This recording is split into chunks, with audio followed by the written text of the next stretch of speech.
আজকে তো পর্তুগাল আর হচ্ছে স্পেনের খেলা আছে। কটার সময় যেন খেলা? রাত 2টার দিকে নাকি?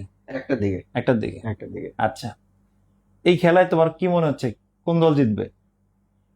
এজ এ পর্তুগাল ফ্যান হিসেবে তো আমি বলবো যে পর্তুগাল জিতবে। আচ্ছা, পর্তুগাল কেন জিতা উচিত। জিতবে? পর্তুগাল জিতা উচিত। যেহেতু আমরা রিসেন্ট লাস্ট ইয়ারে আমরা স্পেনকে হারাইছি নেশনস লিগে, হারাই পর্তুগাল কাপ জিতছে। তো আমার কাছে মনে হয় হেড টু হেডে সমান সমান আছে, 50-50 চান্স আছে। কিন্তু রিসেন্ট ফর্ম চিন্তা করলে ডেফিনেটলি স্পেন আগায় আছে।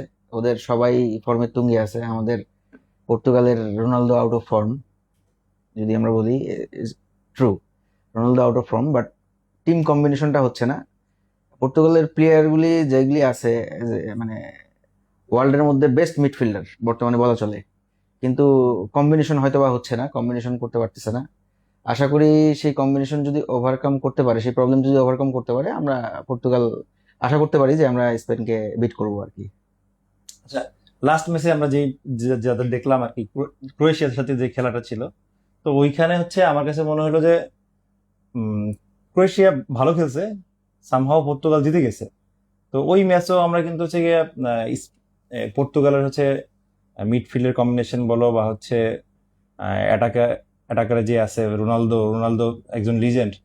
এই রোনালদোর কাছ থেকেও আমরা কিন্তু ওইরকম একটা খেলা পাই নাই। আমরা দেখলাম যে পর্তুগালের অপোনেন্ট ডি বক্সের এরিয়াতে রোনালদো যে ছিল, সে মাত্র একটা বল হচ্ছে গিয়ে, মানে পেনাল্টিতে যে বলটা শট নিছে সেই বলটা শুধু সে মানে ই না করতে দেখো, পারছে। এখানে একটা বিষয় আছে। বিষয়টা হচ্ছে যে আমরা যেহেতু দাবি করতেছি পর্তুগাল যে বেস্ট মিডফিল্ডার নিয়ে খেলতেছি, যেমন ব্রুনো ফার্নান্দেস, তারপর ভিতিনা, এরা কিন্তু আসলে সত্যি কথা বলতে অপশন ক্রিয়েট করতে পারেনি।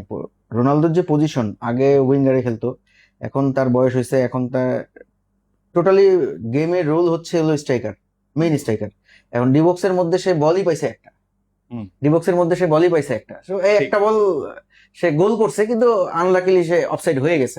হুম, তো এটা পার্ট অফ গেম, ওকে তো এখন ক্রিয়েট করে দিতে হবে। ওর ওই এজ নাই যে ও একদম ইয়ে থেকে নিয়ে যায় হ্যাঁ, প্রাইম সে রোনালদোর ওই মতো। টাইপের খেলোয়াড়ও না, না, ও মেইনলি এখন সে নিয়ে স্ট্রাইকার যেতে হিসেবে পারবে না। খেলে। হ্যাঁ।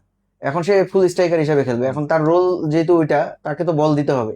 হুম, এখন মিডফিল্ডে যেটা হয়তো বা কম্বিনেশন হচ্ছে না, ডিফেন্সেও আমি লাস্ট ম্যাচে কিছুটা খেয়াল করছি যে ডিফেন্সেও কিছুটা কাজ করার দরকার আছে। হুম, পর্তুগালকে ডিফেন্সেও মোটামুটি একটু উইক, হুম, মাঝে মধ্যেই নুনো মেন্ডিস উপরে উঠে যাচ্ছে, হুম, ওই জায়গাটা পুরোটাই খালি হয়ে যাচ্ছে।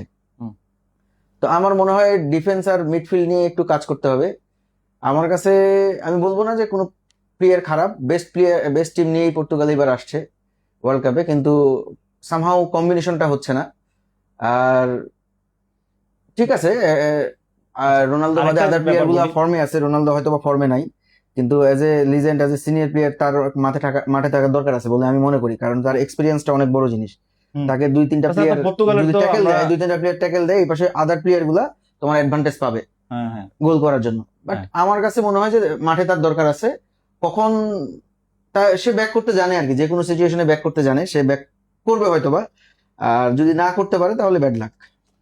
আরেকটা জিনিস সেটা হলো পর্তুগালের তো বেঞ্চ যে টিমটা, বেঞ্চ টিম তো খুব স্ট্রং। আমরা যতটুকু জানি পর্তুগালের যে রোনালদোর পরিবর্তে যে নামে, সেও ভালো খেলতেছে, ফর্মে আছে। তো আমরা কি আজকে বেঞ্চ টিম থেকে রোনালদো সাবস্টিটিউট কি আগে দেখবো, নাকি রোনালদোই পরে আসতে পারে? কি মনে হচ্ছে তোমার? না, আমার কাছে মনে হয় এজ এ ক্যাপ্টেন হিসাবে রোনালদো ডেফিনেটলি ফার্স্ট হাফ খেলবে। লাস্ট ওয়ার্ল্ড কাপে যেটা আমরা ফিল করছি, যে রোনালদোকে মরক্কোর বিরুদ্ধে বসায় রেখে কোচ নিজেই স্বীকার করছে যে এটা ভুল হয়েছে তাদের। সো আমার কাছে মনে হয় ফার্স্ট হাফে রোনালদো খেলবে, তারপর based on performance, team situation, game situation, সবকিছুর উপর ডিপেন্ড করে ডেফিনেটলি সাবস্টিটিউট রোনালদোর আসবে, ডেফিনেটলি আসবে। এখন কত মিনিটে আসবে এটা হলো রোনালদোর উপর ডিপেন্ড করতেছে, সে কতটুকু ইফেক্ট দিতে পারতে, ইম্প্যাক্ট ফেলতে পারতেছে গেমের মধ্যে। যদি ইম্প্যাক্ট ফেলতে না পারে, তাহলে আমার মনে হয় এজ এ সিনিয়র প্লেয়ার হিসেবে আহ, সে তো নিজে আর বুঝতে পারবে না, কোচকে এটা ডিসিশন নিতে হবে যে হ্যাঁ আমরা 60 মিনিট খেলাবো বা 80 মিনিট খেলাবো, যতটুকু সে সাপোর্ট দিতে পারে। যেহেতু আজকে এসি স্টেডিয়ামে খেলা, আমার কাছে মনে হয় যে তার স্টামিনা হোপফুলি সে ধরে রাখতে পারবে। স্টামিনা নিয়ে তার সংশয় নেই, জাস্ট এজের কারণে হয়তো বা সে পারতেছে না।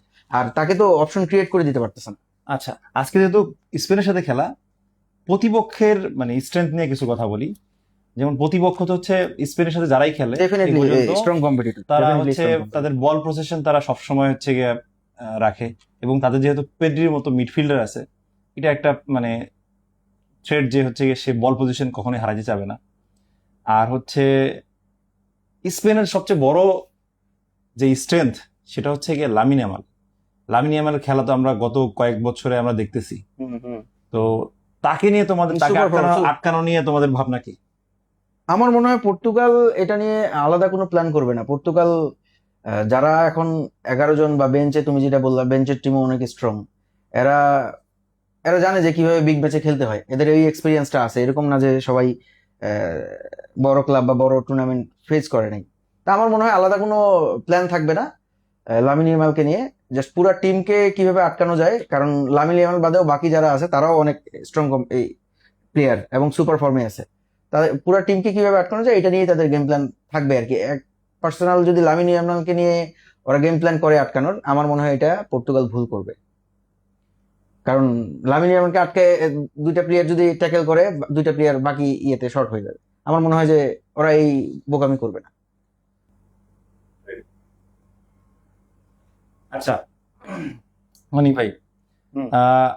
আমরা জানি যে গত কয়েকদিন আগে রোনালদো একটা স্পিচ দিচ্ছে যে সে এটাই তার লাস্ট বিশ্বকাপ, তার বয়স হয়ে গেছে 41 বছর।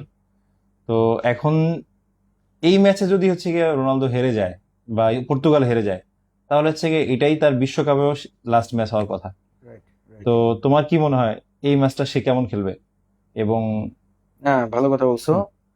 আমি আমি ওর লাস্ট ইন্টারভিউটা দেখছি রোনালদোর। হুম। তা আমার কাছে তার একটা জিনিস খুব ভালো লাগছে, যে সে যদি বিশ্বকাপ থেকে চলেও যায় তাও সে বড় কিছু মানে তার হারানোর কিছু নাই। সে যেটা অ্যাচিভ করছে সেটা তার আছে।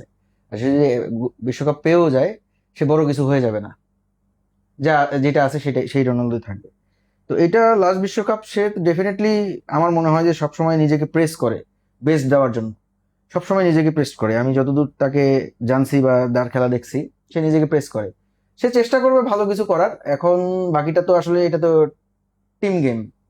এখন এককভাবে তো কোনো কিছু হয় না। এককভাবে হয়তো বা একটা সার্টেন পোর্শন পর্যন্ত, যখন তার এজ ছিল সার্টেন পোর্শন পর্যন্ত গেছে।